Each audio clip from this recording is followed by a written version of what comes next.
Buen día, compañeros. Continuamos con la ley 12, impuesto a las ganancias, a cargo del grupo número 1, integrado por Ruy Pelicó, Kendall Tul, William Chaperno, David García y José Chay.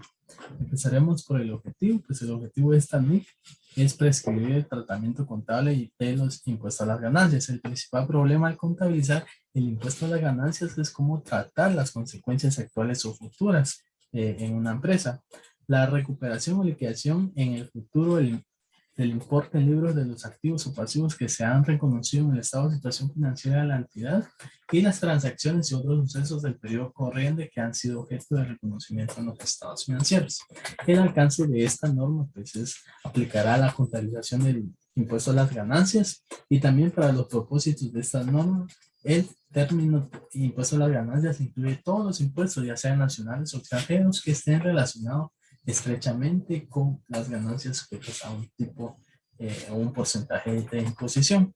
El impuesto a las ganancias incluye también atributos tales como la retención sobre dividendos. También esta norma no aborda los métodos de contabilización de las subvenciones de gobierno. Sin embargo, la norma se ocupa de la contabilización de las diferencias temporarias que pueden derivarse de tales subvenciones o deducciones fiscales.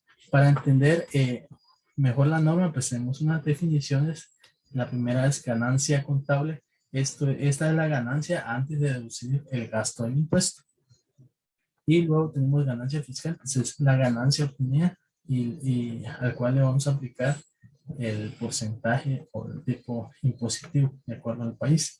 Y los pasivos por impuestos diferidos son los pasivos por pagar a futuro obtenidos de las diferencias temporarias.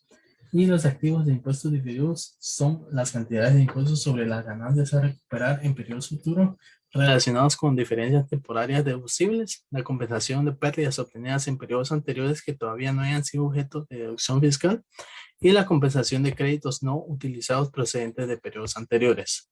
Las diferencias temporales son las que existen entre el importe en libros de un activo pasivo en el estado de situación financiera y su base fiscal. Las diferencias temporales pueden ser diferencias temporales imponibles, son aquellas diferencias que dan lugar a cantidades imponibles al determinar la ganancia o pérdida fiscal correspondiente a periodos futuros cuando el importe en libros del activo sea recuperado o el del pasivo sea liquidado. Y las diferencias temporarias deducibles son aquellas que dan lugar a cantidades que son deducibles al determinar la ganancia fiscal correspondiente a periodos futuros cuando el importe en libros del activo sea recuperado o el del pasivo sea liquidado. La base fiscal de un activo pasivo es el importe atribuido para fines fiscales a dicho activo o pasivo. Vemos también la base fiscal. La base fiscal de un activo es el importe que será deducible a efectos fiscales de los beneficios económicos imponibles que obtenga la entidad en el futuro. Y la base fiscal de un pasivo es igual a su importe en libros menos cualquier importe que eventualmente sea deducible fiscalmente respecto de tal partida en periodos futuros. Algunas partidas tienen base fiscal cuando no figuren reconocidas como activos ni pasivos en el estado de situación financiera. Por ejemplo, los costos de investigación contabilizados como un gasto al determinar la ganancia contable en el periodo en que se incurren que no son gastos deducibles para la determinación de la ganancia o pérdida fiscal hasta un periodo posterior. La diferencia entre la base fiscal de los costos de investigación, esto es el importe que la autoridad fiscal permitirá deducir en periodos futuros, y el importe en libros nulo es la diferencia temporaria deducible que produce un activo por impuesto diferido. Gracias. Continuando con la exposición, tenemos el tema reconocimiento y medición de activos y pasivos por impuestos corrientes. El impuesto corriente correspondiente al periodo presente y a los anteriores debe ser reconocido como un pasivo en la medida que no haya sido liquidado. Si la cantidad ya pagada que corresponda al periodo presente y a los anteriores excede el importe a pagar para esos periodos, el exceso debe ser reconocido como un activo. El importe a cobrar que corresponda a una pérdida fiscal, si ésta puede ser retrotraída para recuperar las cuotas corrientes satisfechas en periodos anteriores, debe ser reconocido como un activo.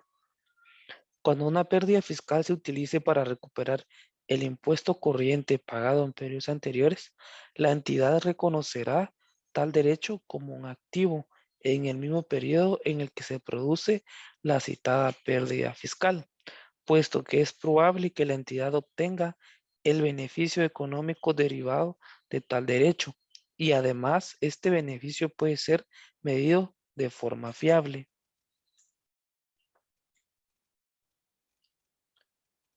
Reconocimiento y medición de activos y pasivos por impuestos diferidos. Diferencias temporarias imponibles.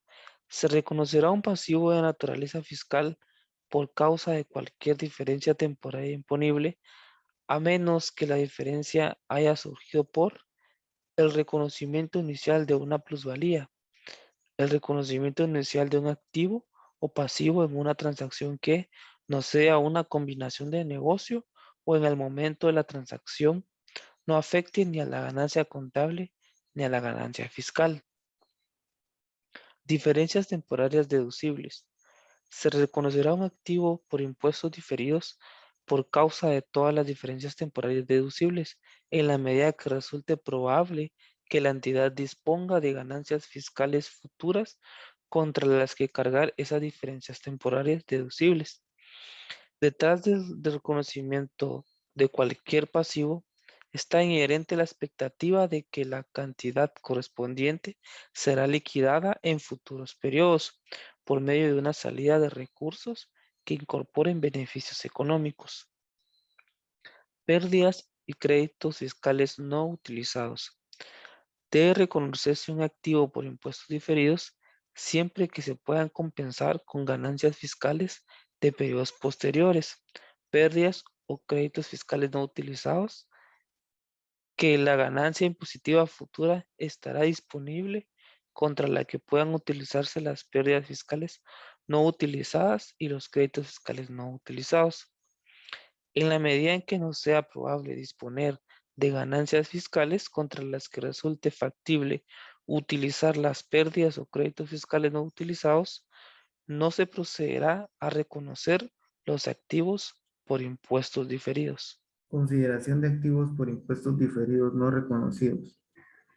Al final del periodo sobre el que se informa, una entidad evaluará nuevamente los activos por impuestos diferidos no reconocidos. En ese momento, la entidad procederá a registrar un activo de esta naturaleza, anteriormente no reconocido, siempre que sea probable que las futuras ganancias fiscales permitan la recuperación del activo por impuestos diferidos. Por ejemplo, una mejora en el desarrollo de las ventas puede hacer más probable que la entidad sea capaz de generar ganancias fiscales en cuantía suficiente como para cumplir los criterios establecidos en los párrafos 24 y 34 que menciona la norma en su reconocimiento. Podemos utilizar otro ejemplo. Cuando la entidad proceda a reconsiderar los activos por impuestos diferidos en el momento de realizar una combinación de negocios o con posterioridad a la misma. Inversiones en subsidiarias, sucursales y asociadas y participaciones en acuerdos conjuntos. Aparecen diferencias temporarias cuando el importe en libros de las inversiones financieras en subsidiarias, sucursales y asociadas o de las participaciones en acuerdos conjuntos sea diferente de su base fiscal, que a menudo coinciden con el costo. Estas diferencias pueden surgir en las más variadas circunstancias, como por ejemplo, la primera, por ejemplo, la existencia de ganancias no distribuidas en las subsidiarias, sucursales asociadas o acuerdos conjuntos por las diferencias de cambio, cuando la controladora y sus subsidiarias están situadas en diferentes países, o también por la reducción en el importe en libros de las inversiones en una sociedad como consecuencia de haber disminuido el importe recuperable de la misma. Una entidad debe reconocer un pasivo por impuestos diferidos en todos los casos de diferencias temporarias imponibles asociadas con inversiones en subsidiarias, sucursales y asociadas o con participaciones en acuerdos conjuntos, excepto que se den conjuntamente las dos condiciones siguientes: que la controladora, el inversor participante en un negocio conjunto u operador conjunto sea capaz de controlar el momento de la reversión de la diferencia temporaria. Medición. Los activos y pasivos por impuestos, ya sean corrientes o diferidos, se miden usualmente empleando las tasas y leyes fiscales que han sido aprobadas. No obstante, en algunas jurisdicciones los anuncios de tasas y leyes fiscales por parte del gobierno tienen en esencia el mismo efecto que su aprobación, que pueden seguir el anuncio por un periodo de varios meses. En tales circunstancias, los activos y pasivos impositivos se miden utilizando las tasas fiscales anunciadas y leyes fiscales. La medición de los pasivos por impuestos diferidos y los activos por impuestos diferidos reflejará las consecuencias fiscales que se derivarían de la forma en que la entidad espera al final del periodo sobre el que se informa recuperar o liquidar el importe en libros de los activos. En algunos países la forma en la que la entidad vaya a recuperar, o sea, nos referimos a liquidar el importe en libros de un activo o pasivo, puede afectar alguna o ambas de las siguientes circunstancias. Primero, la tasa a aplicar cuando la entidad recupere o liquide el importe en libros del activo o pasivo. Y segundo, la base fiscal del activo o pasivo. Para ejemplificar esto, eh, vamos al ejemplo de una partida de propiedades, planta y equipo. Tiene un importe en libros de 100 quetzales y una base fiscal de 60 quetzales. Si el activo se vendiese, sería de aplicación a las ganancias una tasa del 20%, pero si se obtienen del mismo otro tipo de ingresos, la tasa aplicable es del 30%. Entonces, la entidad reconocerá un pasivo por importes diferidos de 8, el 20% de 40 si prevé vender el elemento sin usarlo, y un impuesto diferido de 12, el 30% de 40 si prevé conservar el elemento y recuperar su valor mediante el uso. Continuando con la presentación, vamos a hablar sobre el tema del reconocimiento de los impuestos corrientes y diferidos. Vamos a colocar un ejemplo sobre cuáles serían estos impuestos corrientes en base a SAT. Pues son estos impuestos que se pagan de forma periódica, es decir, podría ser la situación del ISR, el IVA, el ISO, el IUSI. Y en este caso, entrando un poquito en contexto sobre la situación de los impuestos diferidos. Estos impuestos diferidos se dividen en impuestos diferidos activos e impuestos diferidos pasivos. Un ejemplo de este impuesto diferido de activo es cuando la NIF nos obliga a realizar o contabilizar un gasto en nuestros estados financieros. Esto que nos va a permitir disminuir la situación del pago de nuestros impuestos. Pero la SAT nos indica, momento, en este caso, puede contabilizar usted este gasto a final del periodo en que usted va a informar o al final del periodo para que se presente el impuesto. Este gasto se convierte en impuesto diferido activo porque es un beneficio económico o es un beneficio que va a recibir la empresa, ya que este gasto va a permitir a rebajar este impuesto. Ahora bien, un impuesto diferido pasivo, podemos colocar el ejemplo, el revalúo de algún inmueble. Este revalúo de inmueble aumenta la cantidad o aumenta el monto de este inmueble. ¿Esto qué significa? De que nos va a obligar a pagar más impuestos sobre ese inmueble. Entonces, al momento de realizar la contabilización de este revalúo, entra como impuesto diferido pasivo, ya que esto va a ser una obligación o se convierte en una obligación, ya que nos obliga a realizar más pago del impuesto por este revalúo.